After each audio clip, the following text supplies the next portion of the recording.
বাংলাদেশি বিয়েবাড়িতে অনেক সময় এরকম ঝুরঝুরে সুগন্ধযুক্ত পোলাও দেওয়া হয়। চলুন আজকে এটা বানিয়ে ফেলা যাক। পোলাও বানানোর জন্য প্রথমে আমি প্যানে নিয়েছি একটু সর্ষের তেল, তাতে দিয়ে দিলাম একটা বড় চামচের ঘি। এবার এর মধ্যে দিয়ে দিলাম কাজু আর কিশমিশ। কাজু কিশমিশটাকে হালকা ভেজে তুলে রাখবো। এরপর ওই তেলের মধ্যেই দিয়ে দিলাম দারচিনি, ছোটো এলাচ আর লবঙ্গ, আর একটা তেজপাতাও দিয়ে দিয়েছি।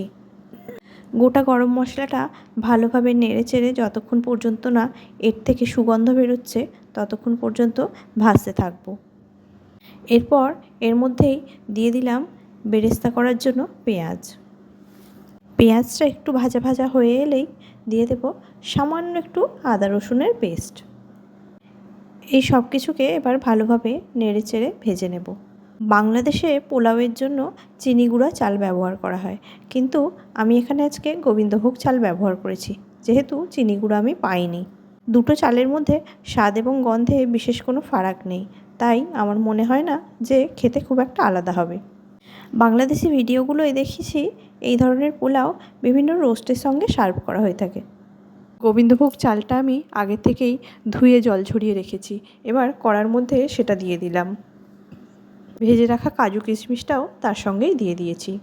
এবারে এই চালটাকে ভালোভাবে নেড়েচেড়ে আপনাকে ভেজে নিতে হবে, যতক্ষণ না চালটা একটু ট্রান্সপারেন্ট হয়ে আসছে।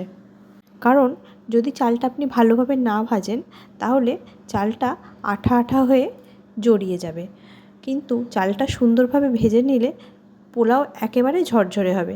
তাই এটা একটা ইম্পর্ট্যান্ট স্টেপ, যেটা আপনি স্কিপ করতে পারবেন না। ভালোভাবে নেড়েচেড়ে আমার মোটামুটি ভাজা হয়ে গেছে। এরপর আমি দিয়ে দিলাম এর মধ্যে হাফ কাপের মতো দুধ। হ্যাঁ, এই পোলাও করতে দুধটা কিন্তু অবশ্যই লাগবে। দুধ এই পোলাওয়ের মধ্যে আলাদা একটা মিষ্টত্ব এবং স্বাদ এনে দেয়। এখানে দুধ এবং জলটা এমনভাবে ব্যবহার করবেন, যে পরিমাণ চাল নিয়েছেন তার দ্বিগুণ পরিমাণ জল দিতে হবে। আমি জল দিয়ে দিয়েছি আর দিয়ে দিলাম দুটো কাঁচা লঙ্কা। এরপর দিয়ে দিয়েছি পরিমাণ মতো নুন আর উপর থেকে সামান্য একটু শাহি গরম মশলা ছড়িয়ে দিয়েছি। এবার এটাকে চাপা দিয়ে আমি একদম আঁচটা সিম করে সেদ্ধ হতে দিয়েছিলাম। মাঝখানে একবার খুলে ভালোভাবে হালকা হাতে নেড়ে ছেড়ে দিলাম। আর কিছুই সেভাবে করবার দরকার পড়বে না। আঁচ একদম কমিয়ে ততক্ষণ পর্যন্ত এটাকে রান্না করতে থাকুন যতক্ষণ পর্যন্ত না পুরো জলটা শুকিয়ে আসে। আমি হালকা নাড়াচাড়া করে এটাকে আরও একবার চাপা দিয়ে দেব।